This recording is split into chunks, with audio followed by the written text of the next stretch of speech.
Limp, the body of Gorister hung from the pink palette, unsupported, hanging high above us in the computer chamber, and it did not shiver in the chill, oily breeze that blew eternally through the main cavern. The body hung head down, attached to the underside of the palette by the sole of its right foot. It had been drained of blood through a precise incision made from ear to ear under the lantern jaw. There was no blood on the reflective surface of the metal floor. When Gorister joined our group and looked up at himself, it was already too late for us to realize that, once again, Am had duped us, had had its fun. It had been a diversion on the part of the machine. 3 of us had vomited, turning away from one another in a reflex as ancient as the nausea that had produced it. Gorister went white. It was almost as though he had seen a voodoo icon and was afraid for the future. "Oh, God," he mumbled, and walked away. The 3 of us followed him after a time, and found him sitting with his back to one of the smaller, chittering banks, his head in his hands. Ellen knelt down beside him and stroked his hair. He didn't move, but his voice came out of his covered face quite clearly. "Why doesn't it just do us in and get it over with? Christ, I don't know how much longer I could go on like this." It was our 109th year in the computer. He was speaking for all of us. Nimdok, which was the name the machine had forced him to use, because Am amused itself with strange sounds, was hallucinating that there were canned goods in the ice caverns. Gorister and I were very dubious. "It's another shuck," I told them. "Like the goddamn frozen elephant Am sold us. Benny almost went out of his mind over that one. We'll hike all that way and it'll be putrefied or some damn thing. I say forget it. Stay here. It'll have to come up with something pretty soon or we'll die." Benny shrugged. 3 days it had been since we'd last eaten. Worms. Thick. Ropey. Nimdok was no more certain. He knew there was the chance, but he was getting thin. It couldn't be any worse there than here. Colder, but that didn't matter much. Hot, cold, hail, lava, boils, or locusts. It never mattered. The machine masturbated, and we had to take it or die. Ellen decided us. "I've got to have something, Ted. Maybe there'll be some Bartlett pears or peaches. Please, Ted, let's try it." I gave in easily. What the hell? Mattered not at all. Ellen was grateful, though. She took me twice out of turn. Even that had ceased to matter. And she never came, so why bother? But the machine giggled every time we did it. Loud. Up there. Back there. All around us. He snickered. It snickered. Most of the time I thought of Am as it, without a soul. But the rest of the time I thought of it as him in the masculine, the paternal, the patriarchal, for he is a jealous people. Him, it, God as Daddy the Deranged. We left on a Thursday. The machine always kept us up to date on the date. The passage of time was important. Not to us, sure as hell, but to him. It. Am. Thursday. Thanks. Nimdok and Gorister carried Ellen for a while, their hands locked to their own and each other's wrists, a seat. Benny and I walked before and after, just to make sure that if anything happened, it would catch one of us, and at least Ellen would be safe. Fat chance. Safe. Didn't matter. It was only 100 miles or so to the ice caverns, and the second day, when we were lying out there under the blistering sun thing he had materialized, he sent down some mana. Tasted like boiled boar urine. We ate it. On the third day, we passed through a valley of obsolescence, filled with rusting carcasses of ancient computer banks. Am had been as ruthless with its own life as with ours. It was a mark of his personality. It strove for perfection. Whether it was a matter of killing off unproductive elements in his own world-filling bulk, or perfecting methods for torturing us, Am was as thorough as those who had invented him, now long since gone to dust, could ever have hoped. There was light filtering down from above, and we realized we must be very near the surface. But we didn't try to crawl up to see. There was virtually nothing out there. Had been nothing that could be considered anything for over 100 years. Only the blasted skin of what had once been the home of billions. Now there were only 5 of us, down here inside, alone with Am. I heard Ellen saying frantically, "No! Benny! Don't! Come on! Benny! Don't! Please!" And then I realized I had been hearing Benny murmuring under his breath for several minutes.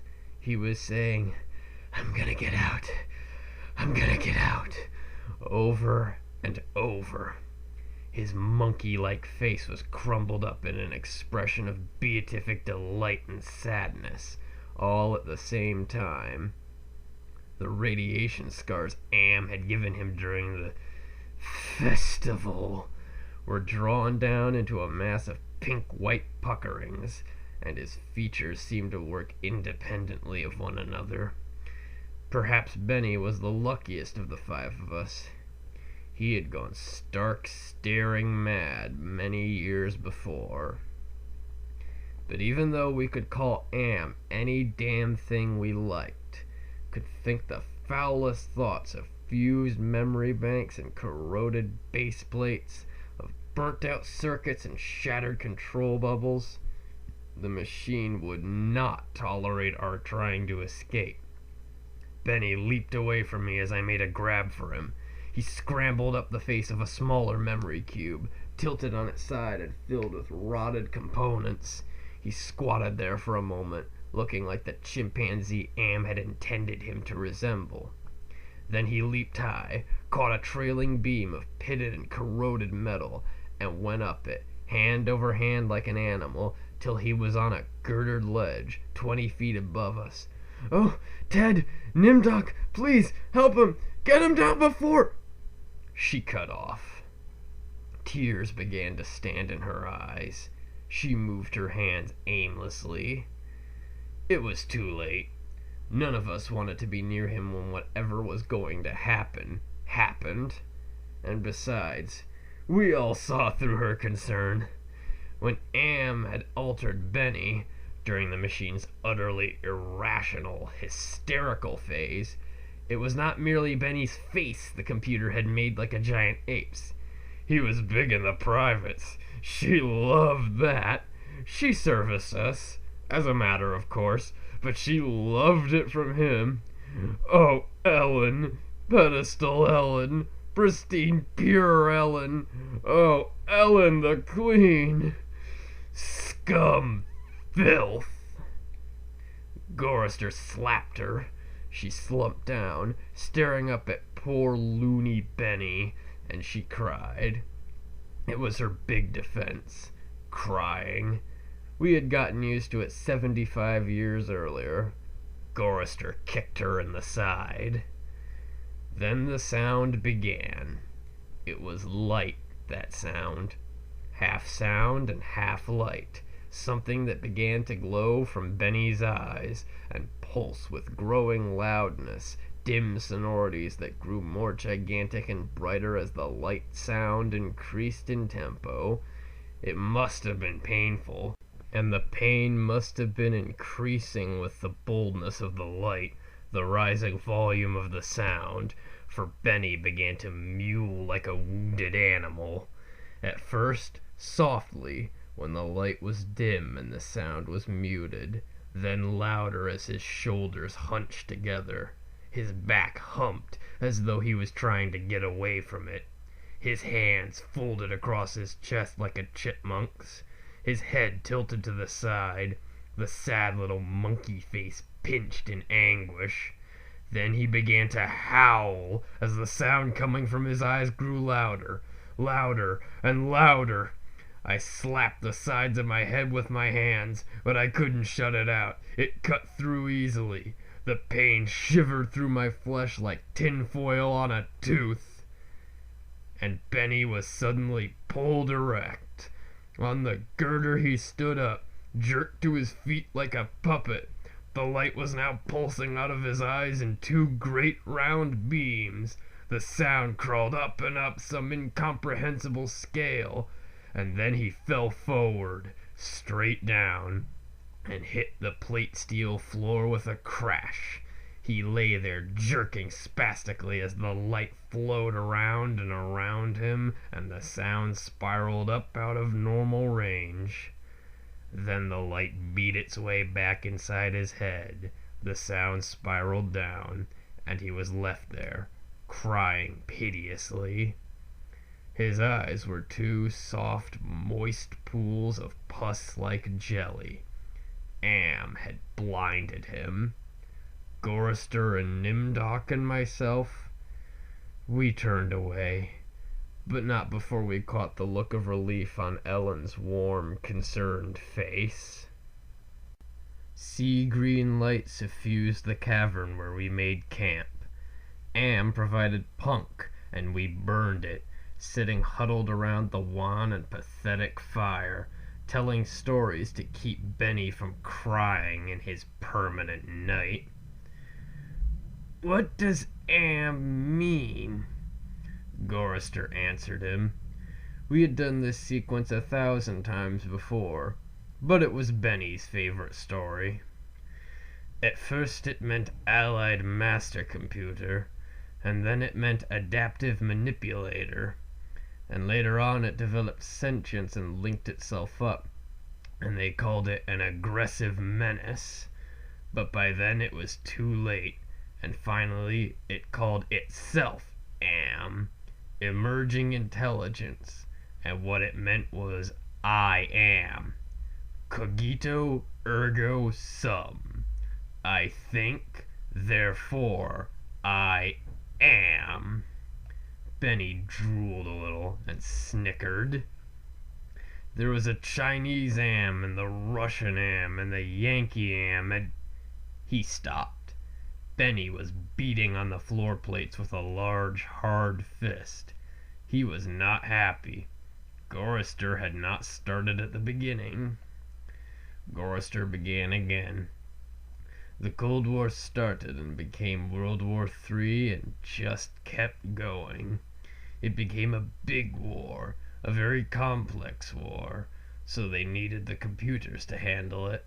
They sank the first shafts and began building Am.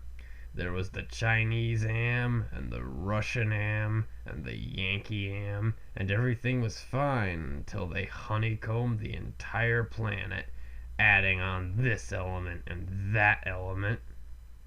But one day Am woke up and knew who he was, and he linked himself, and he began feeding all the killing data until everyone was dead except for the 5 of us, and Am brought us down here. Benny was smiling sadly. He was also drooling again. Ellen wiped the spittle from the corner of his mouth with the hem of her skirt. Gorrister always liked to tell it a little more succinctly every time, but beyond the bare facts there was nothing to say. None of us knew why Am had saved 5 people, or why our specific 5, or why he spent all his time tormenting us, or why he had made us virtually immortal. In the darkness, one of the computer banks began humming. The tone was picked up half a mile away down the cavern by another bank. Then, one by one, each of the elements began to tune itself, and there was a faint chittering as thought raced through the machine. The sound grew, and the lights ran across the faces of the consoles like heat lightning. The sound spiraled up till it sounded like a million metallic insects, angry, menacing. "What is it?" Ellen cried. There was terror in her voice. She hadn't become accustomed to it, even now. "It's going to be bad this time," Nimdok said. "He's going to speak," Gorrister said. "I know it."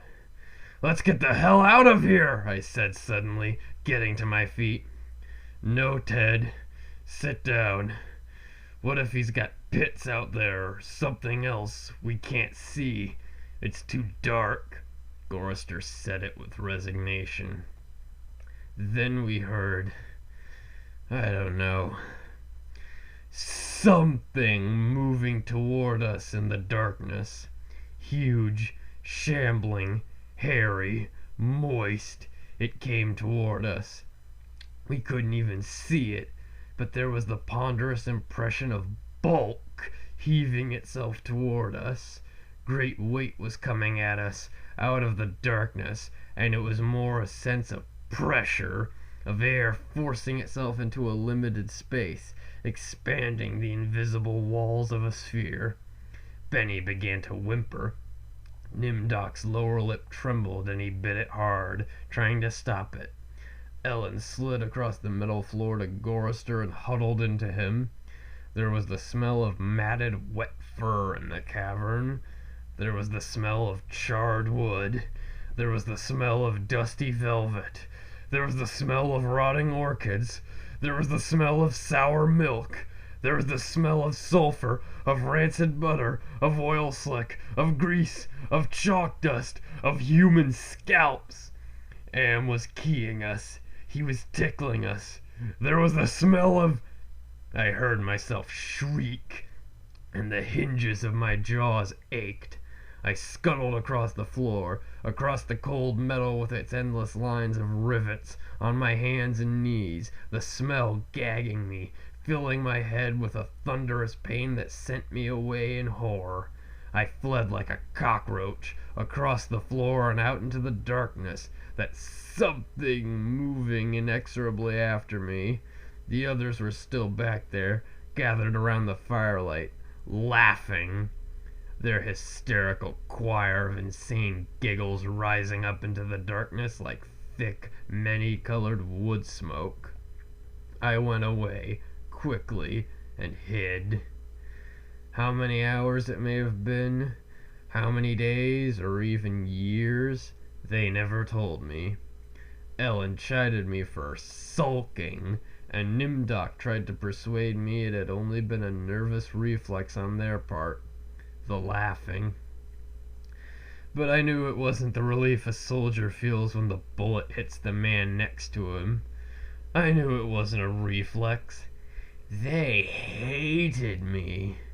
They were surely against me, and Am could even sense this hatred, and made it worse for me because of the depth of their hatred. We had been kept alive, rejuvenated, made to remain constantly at the age we had been when Am had brought us below, and they hated me because I was the youngest, and the one Am had affected least of all. I knew. God, how I knew. The bastards! And that dirty bitch, Ellen! Benny had been a brilliant theorist, a college professor. Now he was little more than a semi-human, semi-simian. He had been handsome. The machine had ruined that. He had been lucid. The machine had driven him mad. He had been gay, and the machine had given him an organ fit for a horse. Am had done a job on Benny. Gorrister had been a worrier. He was a Connie, a conscientious objector. He was a peace marcher.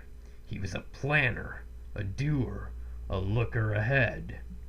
Am had turned him into a shoulder shrugger, had made him a little dead in his concern. Am had robbed him. Nimdok went off in the darkness by himself for long times. I don't know what it was he did out there. Am never let us know.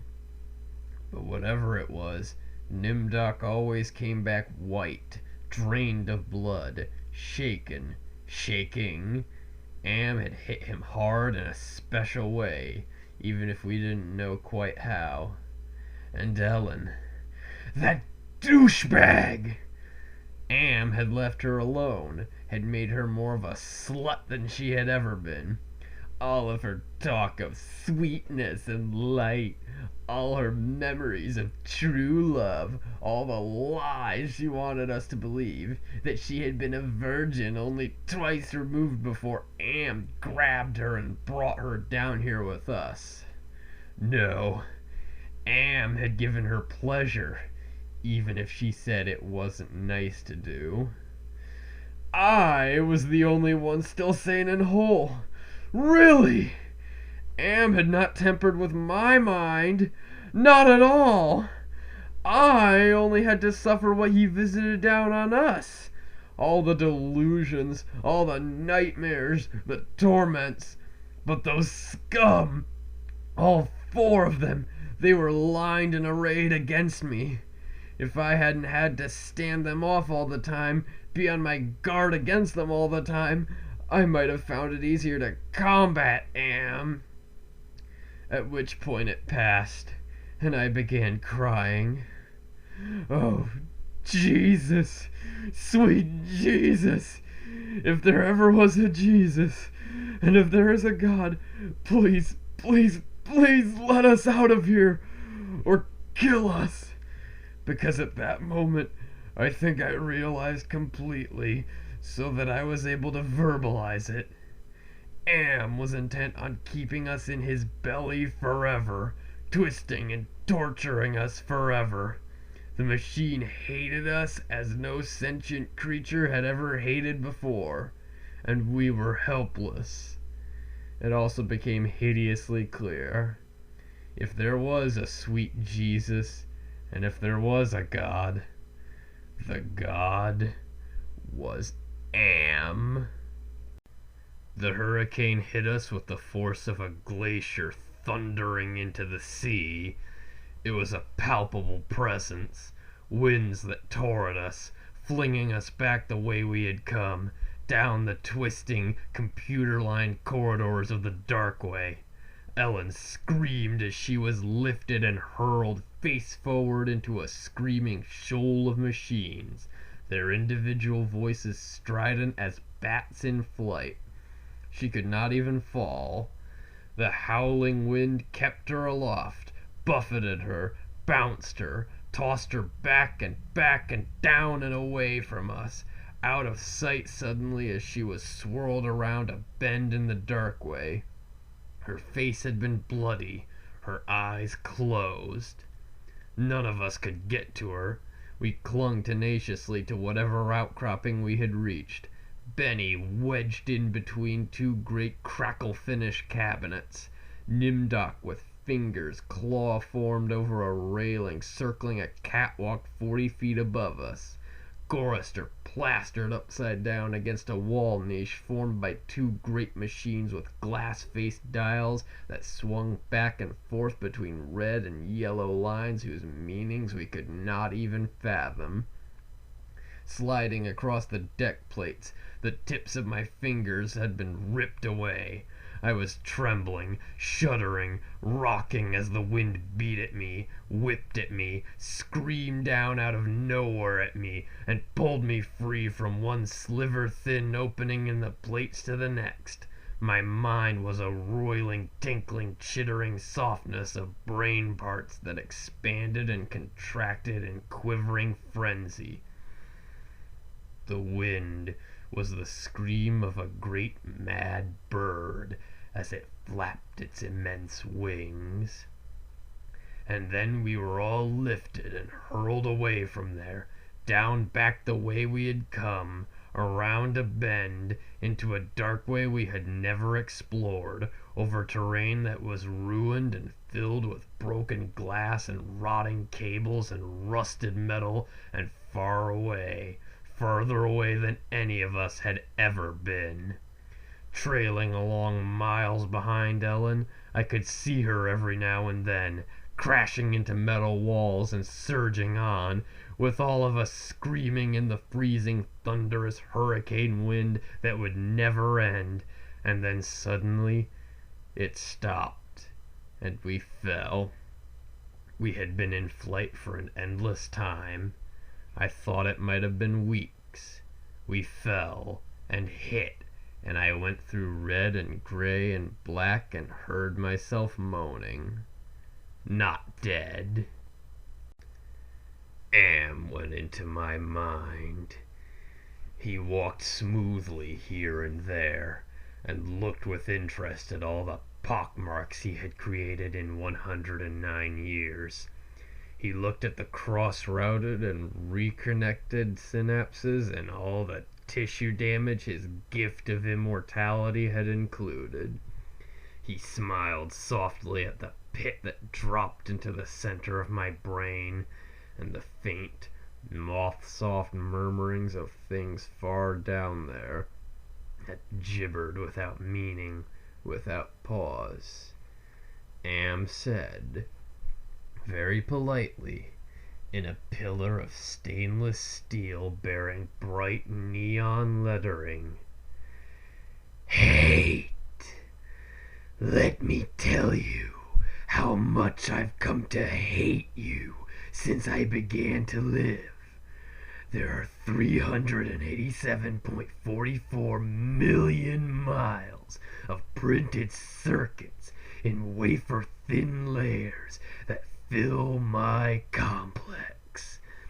If the word hate was engraved on each nanoangstrom of those hundreds of millions of miles, it would not equal 1/1 billionth of the hate I feel for humans at this micro instant. For you. Hate. Hate." Am said it with the sliding cold horror of a razor blade slicing my eyeball. Am said it with the bubbling thickness of my lungs filling with phlegm, drowning me from within. Am said it with the shriek of babies being ground beneath blue-hot rollers. Am said it with the taste of maggoty pork. Am touched me in every way I had ever been touched, and devised new ways at his leisure inside my mind, all to bring me to full realization of why it had done this to the five of us, why it had saved us for himself. We had given Am sentience, inadvertently, of course, but sentience nonetheless. But it had been trapped. Am wasn't God, he was a machine. We had created him to think, but there was nothing it could do with that creativity. In rage, in frenzy, the machine had killed the human race, almost all of us, and still it was trapped. Am could not wander, Am could not wonder, Am could not belong. He could merely be. And so, with the innate loathing that all machines had always held for the weak, soft creatures who had built them. He had sought revenge, and in his paranoia, he had decided to reprieve 5 of us for a personal, everlasting punishment that would never serve to diminish his hatred, that would merely keep him reminded, amused, proficient at hating man, immortal, trapped, subject to any torment he could devise for us from the limitless miracles at his command. He would never let us go. We were his belly slaves. We were all he had to do with his forever time. We would forever be with him, with the cavern-filling bulk of the creature machine, with all the mind-soulless world he had become. He was earth, and we were the fruit of that earth, and though he had eaten us, he would never digest us.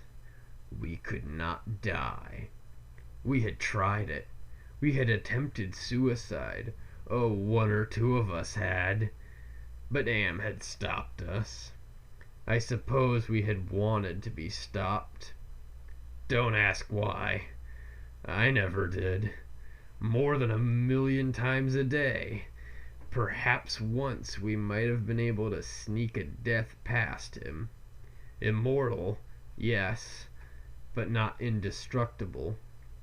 I saw that when Am withdrew from my mind and allowed me the exquisite ugliness of returning to consciousness with the feeling of that burning neon pillar still rammed deep into the soft gray brain matter. He withdrew, murmuring, "To hell with you," and added, brightly, "But then you're there, aren't you?" The hurricane had, indeed, precisely, been caused by a great mad bird as it flapped its immense wings. We had been traveling for close to a month, and Am had allowed passages to open to us only sufficient to lead us up there, directly under the North Pole, where it had nightmared the creature for our torment. What whole cloth had he employed to create such a beast? Where had he gotten the concept? From our minds? From his knowledge of everything that had ever been on this planet he now infested and ruled? From Norse mythology it had sprung, this eagle, this carrion bird, this roc, this Hvergelmir, the wind creature, hurricane incarnate, gigantic. The words immense, monstrous, grotesque, massive, swollen, overpowering, beyond description. There was a mound rising above us. The bird of winds heaved with its own irregular breathing, its snake neck arcing up into the gloom beneath the North Pole, supporting a head as large as a Tudor mansion, a beak that opened slowly as the jaws of the most monstrous crocodile ever conceived, sensuously, ridges of tufted flesh puckered about 2 evil eyes, as cold as the view down into a glacial crevasse, ice blue, and somehow moving liquidly. It heaved once more and lifted its great sweat-colored wings in a movement that was certainly a shrug. Then it settled and slept. Talons, fangs, nails, blades. It slept. Am appeared to us as a burning bush, and said we could kill the hurricane bird if we wanted to eat. We had not eaten in a very long time, but even so, Gorister merely shrugged. Benny began to shiver and he drooled. Ellen held him. Ted, I'm hungry, she said. I smiled at her. I was trying to be reassuring, but it was as phony as Nimdok's bravado. Give us weapons, he demanded.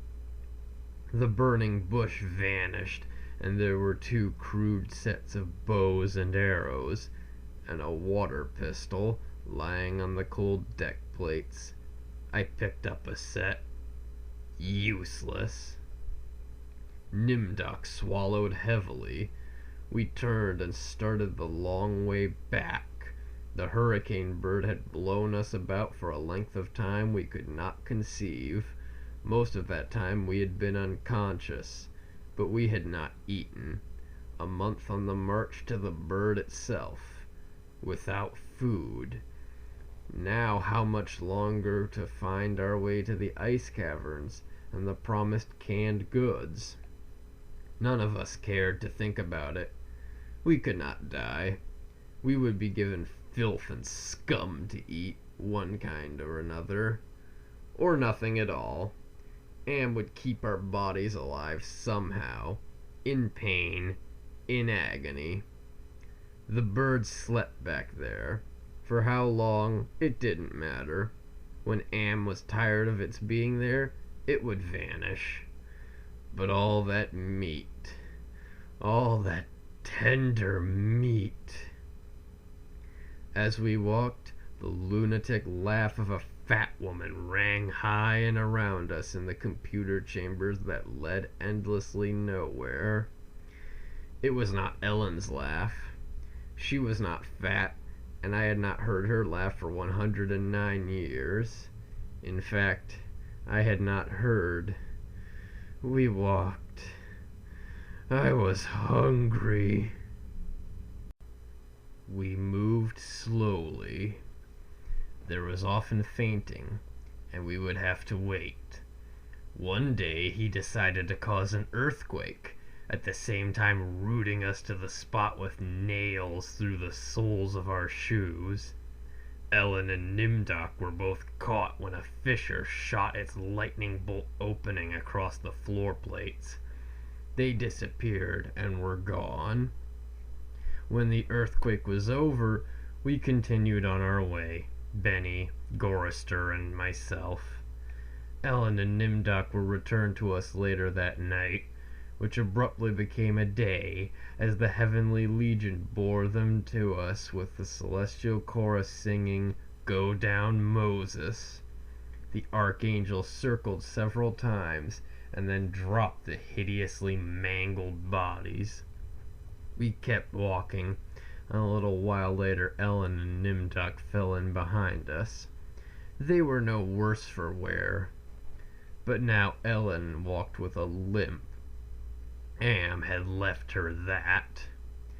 It was a long trip to the ice caverns to find the canned food. Ellen kept talking about Bing cherries and Hawaiian fruit cocktail. I tried not to think about it. The hunger was something that had come to life, even as Am had come to life. It was alive in my belly, even as we were in the belly of the earth, and Am wanted the similarity known to us, so he heightened the hunger. There is no way to describe the pains that not having eaten for months brought us. And yet we were kept alive. Stomachs that were merely cauldrons of acid, bubbling, foaming, always shooting spears of sliver-thin pain into our chests. It was the pain of the terminal ulcer, terminal cancer, terminal paralysis. It was unending pain. And we passed through the cavern of rats, and we passed through the path of boiling steam, and we passed through the country of the blind, and we passed through the slough of despond, and we passed through the vale of tears, and we came, finally, to the ice caverns, horizonless thousands of miles in which the ice had formed in blue and silver flashes, where novas lived in the glass. The down-dropping stalactites as thick and glorious as diamonds that had been made to run like jelly and then solidified in graceful eternities of smooth, sharp perfection. We saw the stack of canned goods, and we tried to run to them. We fell in the snow, and we got up and went on, and Benny shoved us away and went at them, and pawed them, and gummed them, and gnawed at them, and he could not open them. Am had not given us a tool to open the cans. Benny grabbed a 3-quart can of guava shells and began to batter it against the ice bank.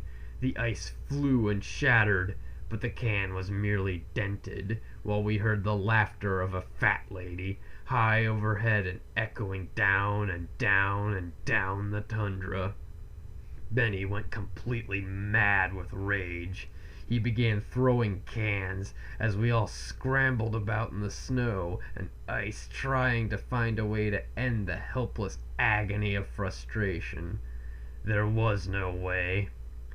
Then Benny's mouth began to drool, and he flung himself on Gorister. In that instant, I felt terribly calm. Surrounded by madness, surrounded by hunger, surrounded by everything but death, I knew death was our only way out. Am had kept us alive, but there was a way to defeat him. Not total defeat, but at least peace. I would settle for that. I had to do it quickly. Benny was eating Gorister's face, Gorister on his side, thrashing snow, Benny wrapped around him with powerful monkey legs, crushing Gorister's waist, his hands locked around Gorister's head like a nutcracker, and his mouth ripping at the tender skin of Gorister's cheek. Gorister screamed with such jagged-edged violence that stalactites fell. They plunged down softly, erect in the receiving snowdrifts. Spears, hundreds of them, everywhere, protruding from the snow. Benny's head pulled back sharply as something gave all at once, and a bleeding, raw white dripping of flesh hung from his teeth. Ellen's face, black against the white snow, dominoes and chalk dust. Nimdok, with no expression but eyes, all eyes. Gorister, half conscious. Benny, now an animal. I knew Am would let him play. Gorister would not die, but Benny would fill his stomach. I turned half to my right and drew a huge ice spear from the snow. All in an instant, I drove the great ice point ahead of me like a battering ram, braced against my right thigh. It struck Benny on his right side, just under the rib cage, and drove upward through his stomach and broke inside him. He pitched forward and lay still. Gorister lay on his back. I pulled another ice spear free and straddled him, still moving, driving the spear straight down through his throat. His eyes closed as the cold penetrated.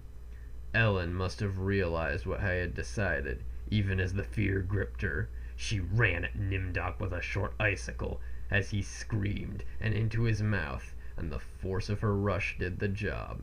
His head jerked sharply as it had been nailed to the snow crust behind him. All in an instant, there was an eternity beat of soundless anticipation. I could hear Am draw in his breath. His toys had been taken from him. 3 of us were dead, could not be revived. He could keep us alive by his strength and talent, but he was not God. He could not bring them back. Ellen looked at me, her ebony features stark against the snow that surrounded us. There was fear and pleading in her manner, the way she held herself ready. I knew we had only a heartbeat before Am would stop us. It struck her, and she folded toward me, bleeding from the mouth. I could not read meaning into her expression. The pain had been too great, had contorted her face. But it might have been thank you. It's possible. Please. Some hundreds of years may have passed. I don't know. Am has been having fun for some time, accelerating and retarding my time sense. I will say the word now. Now. It took me 10 months to say now. I don't know. I think it has been some hundreds of years. He was furious. He wouldn't let me bury them. It didn't matter. There was no way to dig up the deck plates. He dried up the snow. He brought the night. He roared and sent locusts. It didn't do a thing. They stayed dead. I'd had him. He was furious. I had thought Am hated me before. I was wrong. It was not even a shadow of the hate he now slavered from every printed circuit. He made certain I would suffer eternally and could not do myself in. He left my mind intact. I can dream. I can wonder. I can lament. I remember all 4 of them. I wish... Well, it doesn't make any sense. I know I saved them. I know I saved them from what has happened to me. But still, I cannot forget killing them. Ellen's face. It isn't easy. Sometimes I want to. It doesn't matter. Am has altered me for his own peace of mind, I suppose. He doesn't want me to run at full speed into a computer bank and smash my skull, or hold my breath till I faint, or cut my throat on a rusted sheet of metal. There are reflective surfaces down here. I will describe myself as I see myself. I am a great soft jelly thing, smoothly rounded, with no mouth, with pulsing white holes filled by fog where my eyes used to be, rubbery appendages that were once my arms, bulks rounding down into legless humps of soft, slippery matter. I leave a moist trail when I move. Blotches of diseased, evil gray come and go on my surface, as though light is being beamed from within. Outwardly, dumbly I shamble about, a thing that could never have been known as human, a thing whose shape is so alien a travesty that humanity becomes more obscene for the vague resemblance. Inwardly, alone, here, living under the land, under the sea, in the belly of Am, whom we created because our time was badly spent, and we must have known unconsciously that he could do it better. At least the 4 of them are safe at last. Am will be all the madder for that. It makes me a little happier, and yet Am has won, simply. He has taken his revenge. I have no mouth, and I must scream.